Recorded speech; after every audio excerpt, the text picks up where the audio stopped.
జ్యోతి గారు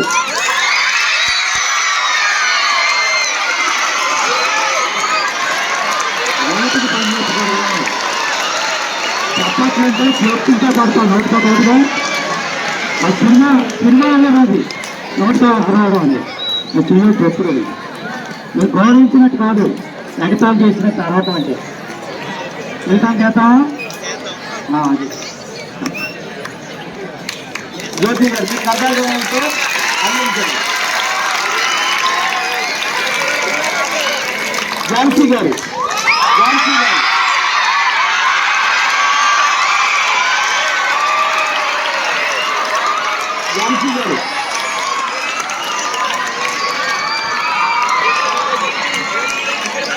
సత్య గారు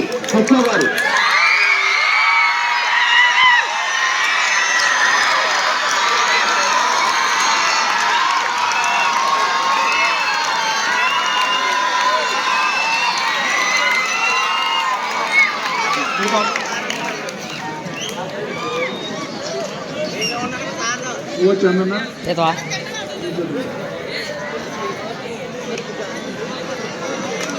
చందన చేతుల మీదుగా ప్రశంసా పత్రాన్ని అందించవలసిన కోరుతున్నాను.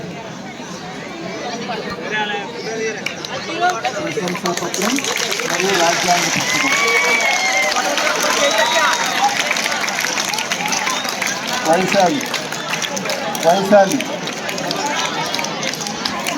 వైశాలి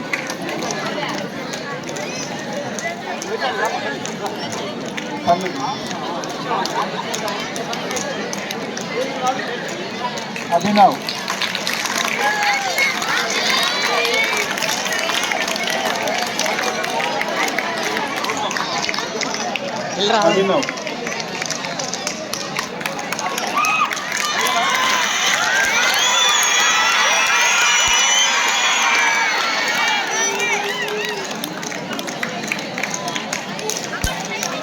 ఎం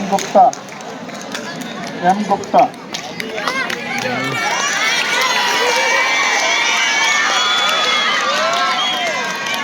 ఐ రామకృష్ణ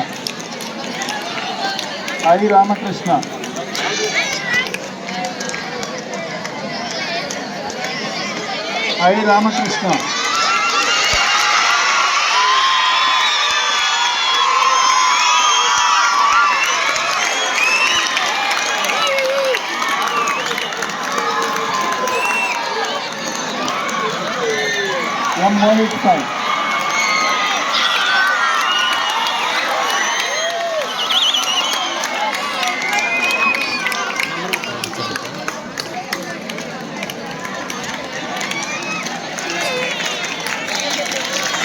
లోకేష్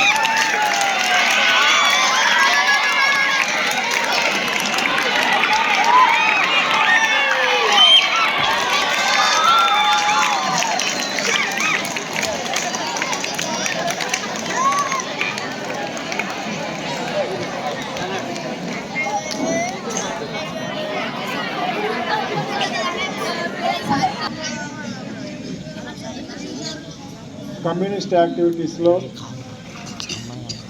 ఎంతో కాలంగా వర్క్ చేస్తూ వివిధ స్వచ్ఛంద సంస్థల ద్వారా సమాజ హిత కార్యక్రమాలను ప్రోత్సహిస్తూ దాంట్లో భాగస్థులయ్యి సమాజంలో ఉండేటటువంటి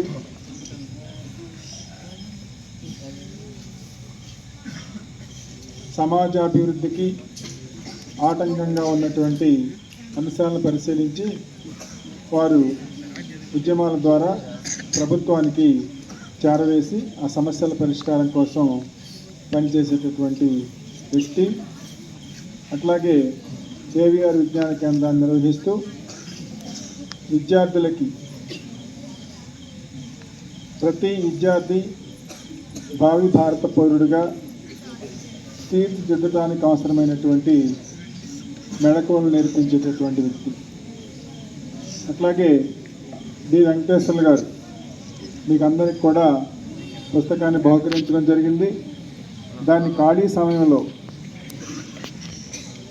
దాంట్లో ఏముంది అనేటటువంటి అంశాలను పరిశీలిస్తే చదివే కొద్దీ మనకి అవగాహన పెరుగుతుంది.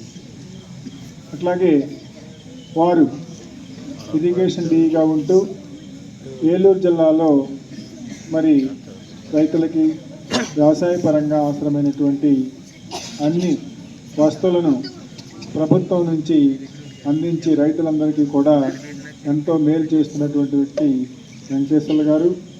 అట్లాగే ఆ పని కాకుండా ప్రభుత్వ ఉద్యోగం అనేటటువంటిది వరం, అది దేవుడిచ్చిన వరంగా భావించి ఆయన మన ఉద్యోగ బాధ్యతే కాకుండా సమాజాన్ని కూడా చైతన్యవంతం చేయాలనేటటువంటి ఆలోచనతో ఆయన యొక్క జీవన ప్రయాణాన్ని కొనసాగిస్తూ ఎంతోమంది విద్యార్థులకి మీకు చెప్పినట్టుగానే మోటివేషన్ క్లాసెస్ చెప్పి ఆయన ఆశ మనం చెప్పిన క్లాసు 400 మంది విద్యార్థులు చెప్తే దాంట్లో ఒక్కళ్ళైనా ఇద్దరైనా సరే ప్రయోజకులైతే చాలా సంతోషించేటటువంటి వ్యక్తి వెంకటేశ్వర్లు గారు. ఆ ఉద్దేశంతోనే మరి సోమవారం నుంచి శనివారం వరకు ఆఫీసు వేళల్లో తన్మలయ్యి ఆదివారం నాడు రిలీఫ్ అనేటటువంటిది కూడా లేకోకుండా మన యొక్క మీ యొక్క శ్రేయస్సు కోరే వ్యక్తిగా మన సంస్థకు వచ్చి వాళ్ళ యొక్క అమూల్యమైనటువంటి సందేశాన్ని ఇచ్చి మనందరినీ కూడా ఉత్సాహపరిచారు. మనందరిలో కూడా ధైర్యాన్ని నూరిపోశారు. ధైర్యంతో ధైర్య సాహసే లక్ష్మి అని చెప్తారనమాట. కాబట్టి ఎవరైతే ధైర్యంగా అడుగు ముందుకేస్తారో వాళ్ళు విజయాన్ని తప్పనిసరిగా విజయాన్ని సాధిస్తారు. కాబట్టి వారు చెప్పినటువంటి మాటల్ని మనం మనసులో ఉంచుకొని తదనుగుణంగా అడుగులు వేసినట్లయితే మనం కూడా మనకి మంచి జరుగుతుంది, సమాజానికి మంచి జరుగుతుంది, దేశానికి మంచి జరుగుతుంది. కుటుంబ వ్యవస్థ బలంగా ఉంటే గ్రామ వ్యవస్థ బలంగా ఉంటుంది, గ్రామాలు బలంగా ఉంటే జిల్లాలు బలంగా ఉంటాయి, జిల్లాలు బలంగా ఉంటే రాష్ట్రాలు బలంగా ఉంటాయి, రాష్ట్రాలు బలంగా ఉంటే దేశాలు బలంగా ఉంటాయి. వీటన్నిటిలో కూడా మనం భాగస్వాములై ఉన్నాం. ఎవరో కాదు, కుటుంబంలో మనం 4, గ్రామంలో 2000 మంది. ఎవరో కాదు, బయట నుంచి రారు. మన గ్రామాన్ని అభివృద్ధి చేయాలంటే మనమే చేసుకోవాలన్నమాట. కాబట్టి ఆ రకమైనటువంటి ఆలోచన ధోరణితో సార్ చెప్పినటువంటి విషయాలను అవగాహన చేసుకొని మీరు కూడా మీ యొక్క అభివృద్ధికి, మీ యొక్క అభివృద్ధితో పాటు దేశ అభివృద్ధిలో కూడా పాలు పంచుకోవాలనేటటువంటి కోరుకుంటూ ఈ మంచి సందేశాన్ని మనకు అందించినందుకు ఈ 127వ అల్లూరి సీతారామరాజు జయంతి సందర్భంగా మీరు నేర్చుకున్నటువంటి విషయాలని మీరు ఆచరణలో పెట్టి మీరు అభివృద్ధి చెందాలని కోరుకుంటూ అల్లూరి సీతారామరాజు ప్రిన్సిపాల్ గారికి మీ అందరికి ఇచ్చినట్టుగానే ఒక చిన్న సర్టిఫికేట్ని లైబ్రరీకి చిన్నపిల్లలు రాసిన కవితలు, కథలు, బొమ్మలతో కూడినటువంటి పుస్తకాలని అందజేస్తా ఉన్నాం, అందజేయడం జరిగింది. అందరం అభినందనలు. ఇప్పుడు మనం ఇక్కడ కలుసుకోవడానికి కారణం వినా మనం అందరం కలిపి జోహారం చెప్పాలి. ఎవరి స్థానంలో వాళ్ళు నిలబడి మాట్లాడకుండా నేను చెప్పేదానికి అనుగుణంగా మీరు జోహార్లు చెప్పి మనం వెళ్దాం.